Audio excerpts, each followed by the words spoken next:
Hello friends, welcome to home food recipes. આજે આપણે બનાવીશું વ્રત ઉપવાસ માટે વણ્યા વગર એકદમ સરળ રીતે આલુ પરાઠા, જેને તમે ફરાળી ચટણી કે પછી દહીં સાથે સર્વ કરી શકો છો। ખાવામાં આ આલુ પરાઠા ખૂબ જ સોફ્ટ અને ટેસ્ટી લાગે છે।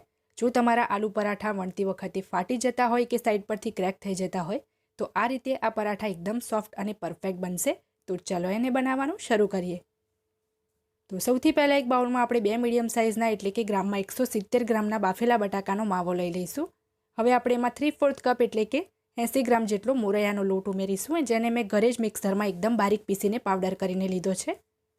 હવે એમાં 1/3 કપ જેટલો શેકેલા સિંગદાણાનો પાવડર ઉમેરીશું। સિંગદાણાનો પાવડર વધારે ગગરો નથી રાખવાનો, થોડોક બારીક જ પીસવાનો છે। 2 ટેબલસ્પૂન ઝીણા સમારેલા લીલા ધાણા ઉમેરી દઈએ। 1 ટેબલસ્પૂન જેટલા વાટેલા આદુ અને મરચાં ઉમેરીશું। હવે એમાં 1 ચમચી શેકેલા જીરાનો પાવડર ઉમેરીશું અને સ્વાદ મુજબ સિંધવ મીઠું એટલે કે જે ઉપવાસનું મીઠું આવે એ ઉમેરીશું। 1 ચમચી એમાં આપણે દળેલી ખાંડ ઉમેરીએ। સાથે જ એક મીડિયમ સાઇઝના લીંબુનો રસ ઉમેરીશું, જેથી પરાઠા ખાટા મીઠા સરસ લાગે ટેસ્ટમાં। તો હવે આ બધી જ વસ્તુને આપણે હાથથી બરાબર મિક્સ કરી લેવાનું છે। અત્યારે આપણે આમાં પાણી નથી ઉમેરવાનું, જરૂર લાગશે તો જ પાણી ઉમેરીશું। પહેલાં એને આ જ રીતે આપણે મિક્સ કરી લઈએ। તો તમે અહીંયા જોઈ જ શકો છો, પાણી ઉમેર્યા વગર ફક્ત બટાકાથી જેનું બાઇન્ડિંગ આવી ગયું છે, પણ જો એને ભેગું કરીએ તો વારે વારે ક્રેક થઈને લોટ તૂટી જાય છે, મતલબ કે પરાઠા વણીશું તો એ પણ તૂટી જ જશે। એટલે આમાં હું ફક્ત 1 ટેબલસ્પૂન જેટલું જ પાણી ઉમેરું છું। ફરીથી એને બરાબર આપણે મિક્સ કરી લઈએ। તો હવે તમે જોઈ જ શકો છો કે એકદમ પ્રોપર લોટ બાંધ્યો હોય એ રીતનું એનું બાઇન્ડિંગ આવી ગયું છે।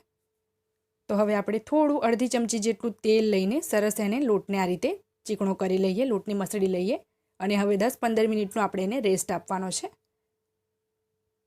તો 10થી 15 મિનિટ રેસ્ટ આપી દેવાનો છે એને। 10-15 મિનિટ રેસ્ટ આપીએ એ પછી આપણે ફરીથી બંને હાથને તેલ લગાવીને ગ્રીસ કરીશું અને આમાંથી આપણે લુઓ બનાવી લઈશું।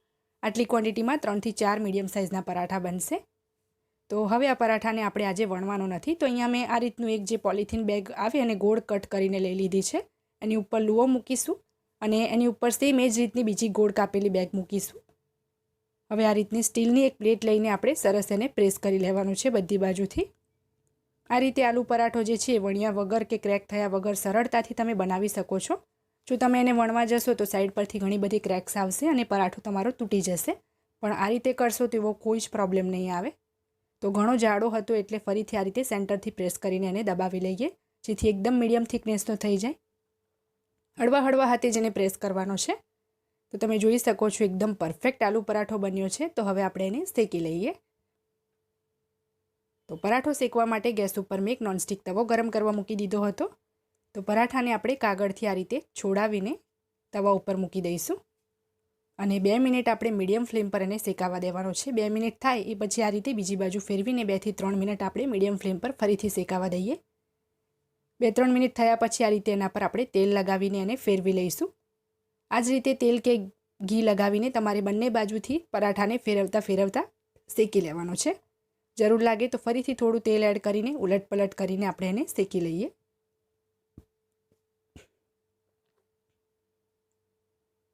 તો પરાઠો શેકાઈ જાય તો આપણે એક પ્લેટમાં એને કાઢી લઈએ।